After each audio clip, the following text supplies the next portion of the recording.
step in that we would like to announce a public sector enterprise policy.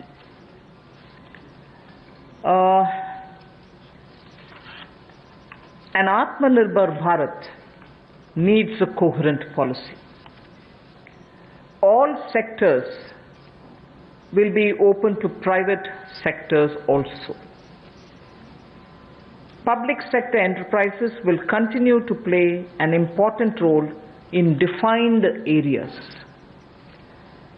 We need a coherent policy because sometimes you opened up some sectors in piecemeal. This sector is open but not that. That sector has always been with public sector, it shall be with public sector. It's never available for others. So we are coming up with a coherent policy wherein private sector will be allowed to participate in every sector available, but of course public sector will continue, and they will continue to play a very critical role. And public sector, when I say public sector, I mean public sector enterprises. Public sector enterprises will continue to play a very important role, and we shall now define the areas in which their presence will be impactfully felt. So the Government of India will announce a new policy which will broadly categorize strategic sectors and the others. And the strategic sectors in which the PSE, public sector enterprises, will be present will be notified. In those notified sectors where PSE, public sector enterprises will be present,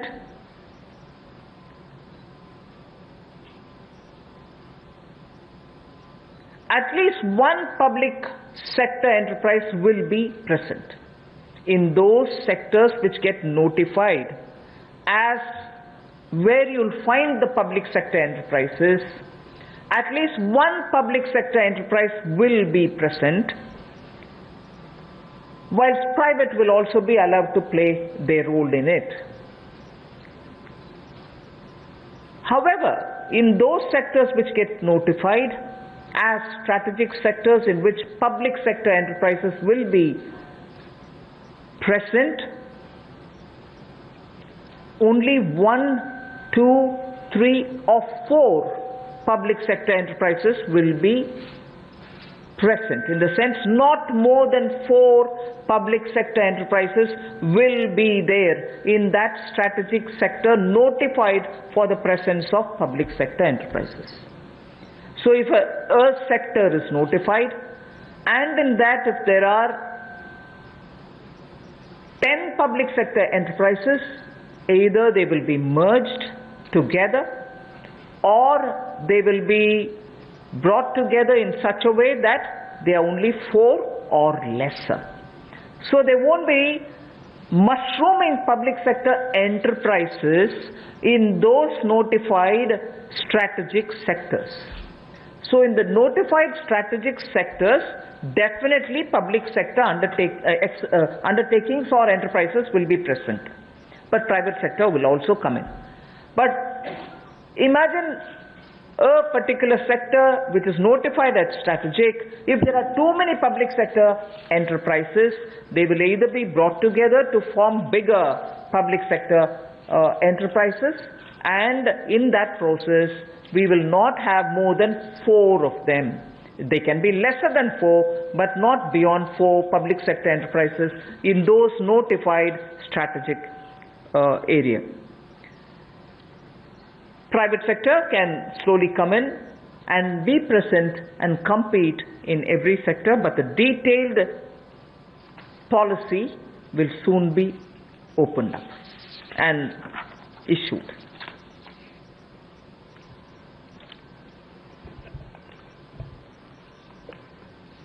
Bharat और दुनिया में पिछले कुछ दशकों में बड़े बदलाव आए हैं, इसलिए पब्लिक सेक्टर एंटरप्राइजेस को लेकर भी एक नई नीति की आवश्यकता है, जिससे हम ये तय कर पाएं कि एक लिस्ट हो जहां पर स्ट्रैटेजिक सेक्टर्स हमारे जो हैं उनको तय किया जाए, ताकि जो हमारे सरकारी उपक्रम हैं उनके बारे में क्या क्या निर्णय किए जा सकते हैं। ये जो लिस्ट स्ट्रैटेजिक सेक्टर्स की बनेगी, इसको पब्लिक इंटरेस्ट को यानी कि जनहित को, राष्ट्रहित को और राष्ट्रीय सुरक्षा को ध्यान में रखते हुए बनाया जाएगा और इससे बाहर जो कंपनियां रह जाएंगी उनको प्राइवेटाइज करने के अवसर दिए जाएंगे, जहां पर प्राइवेट प्लेयर्स आकर आ सकते हैं। चाहे इनके मर्जर्स की बात हो, विलयीकरण की बात हो, वो भी किया जा सकता है, इनकी कैपेसिटी बिल्डिंग के लिए भी। और पीएससीज को प्राइवेटाइज करने के लिए समय पर, जब उचित समय होगा, बाजार को देखकर कि कब इसका निजीकरण करना चाहिए, मार्केट के हालात और प्रशासनिक साध्यता को देखकर जनहित में वो भी लिया जाएगा। और ये जो लिस्ट है पीएससीज की, इसको तैयार किया जाएगा, लेकिन स्ट्रैटेजिक सेक्टर्स में कम से कम एक ये पब्लिक सेक्टर एंटरप्राइज सार्वजनिक उपक्रम बना रहे, इसके लिए हम लगातार नीति में रहेगा और बाकी प्राइवेट सेक्टर भी उसमें आकर काम कर सकते हैं, इसकी अनुमति उनको होगी। तो कुल मिलाकर जब विलय कर, जैसे हमने बैंकों को 4 को 1 कर दिया, तो उनका जो वेस्टफुल एक्सपेंडिचर है वो भी कम होता है। 4 दफ्तरों की बजाय 1 दफ्तर में चलेंगे, 4 सीईओज की बजाय 1 चाहिए होगा। उसी तरह से उनके खर्चे कम करके उनको मुनाफा भी आता है और लोगों को भी सुविधाएं ज़्यादा मिलती हैं। तो इनको चाहे प्राइवेटाइज करने की बात हो, मर्जर करने की बात हो या किसी होल्डिंग कंपनी के अंतर्गत लाने की बात हो, ये सारी रिफॉर्म्स उस दिशा में की जाएंगी ताकि हमारे सार्वजनिक उपक्रम अच्छा कर सकें। स्ट्रेटेजिक सेक्टर में कम से कम एक सार्वजनिक उपक्रम रहेगा, प्राइवेट प्लेयर्स आ सकते हैं, लेकिन जो बाकी हैं उसके बाहर उनका निजीकरण करने की अनुमति होगी। I move to the last of the steps today before we go to talking about other matters. Supporting state governments. The support which is already extended to the state governments in the recent past in the context of the COVID lockdown.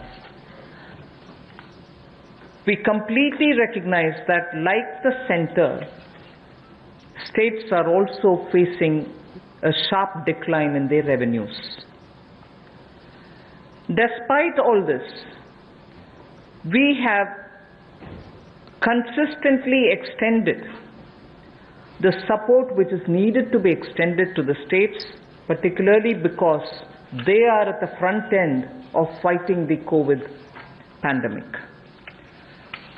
Taxation devolution, if everything had been normal, as per the budget estimates, what had to be devolved to the states, we have devolved. 46,038 crores was devolved in April, which is based on the calculation provided in the budget, based on the BE, and that devolution happened as though everything is normal, as was presented in the budget. But of course, after budget, things did change because of the pandemic. But 46,038 crores has been devolved based on the budgetary estimates. Next, revenue deficit grants to the states, 12,390 crores, was given on time. We have not, because our revenues or, there are difficulties, we have not held back.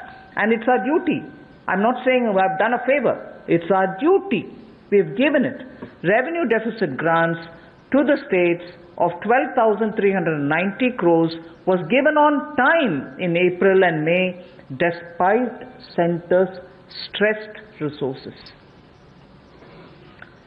What normally gets devolved over a couple of months, the SDRF, State Disaster Relief Fund, in advance was released, keeping in mind that there is a pandemic which the states are fighting, and this release happened even in the first week of April. First week of April, which is the beginning of the financial year, 11,092 crores was released, which is the SDRF fund, which normally would have got released as and when there is a situation. Health Ministry has separately from its side released 4,113 crores so that anti-COVID activities can be funded. So that's also happened. And on centre's request, and I say this way because together with the secretaries, we had a video conference with the RBI, and during that RBI video conference, we had requested the RBI, which of course is their business and their terrain, but we did request, and I'm grateful that the governor and this team of officers had very readily agreed the ways and means advance limits to states has increased by 60%. Oh, increased to? By 60%. So RBI, I'm happy to say, RBI in a very timely step has increased ways and means advance limits for the states by 60%. RBI also increased the number of days states can be in continuous overdraft position from 14 days, which is normal, to 21 days. So the continuous